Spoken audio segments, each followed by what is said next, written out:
$5 billion বেশি মূল্যের একটি মার্কিন নৌবাহিনীর ডেস্ট্রয়ার হঠাৎই ভয়াবহ ইঞ্জিন বিকলের শিকার হয়। জাহাজের সব প্রপালশন সিস্টেম অচল হয়ে পড়ে। পরিস্থিতি এতটাই ভয়াবহ ছিল যে ক্রুরা 3টি প্যারাসুটকে অস্থায়ী পাল হিসেবে ব্যবহার করতে বাধ্য হয়, শুধুমাত্র জাহাজটিকে ধীরে ধীরে সামনে এগিয়ে রাখার জন্য।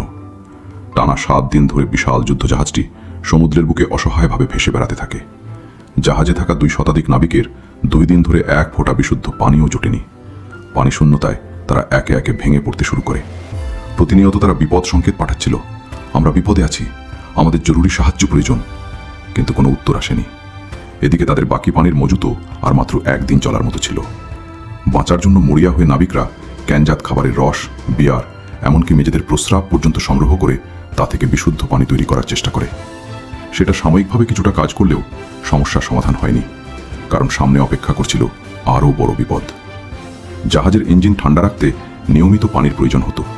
প্রতি 1 ঘন্টা চালানোর পর সেটিকে 5 ঘন্টা ঠান্ডা করতে হতো, আর নিকটতম দ্বীপ ছিল অন্তত 7 দিনের দূরত্বে। ঠিক তখনই আরেকটি বিপর্যয় আঘাত হানে। একটি ফিউজ পুড়ে গিয়ে প্রধান জেনারেটরের বিদ্যুৎ সরবরাহ সম্পূর্ণ বন্ধ হয়ে যায়। বিদ্যুৎ না থাকায় ল্যাবের কুলিং সিস্টেমও অচল হয়ে পড়ে।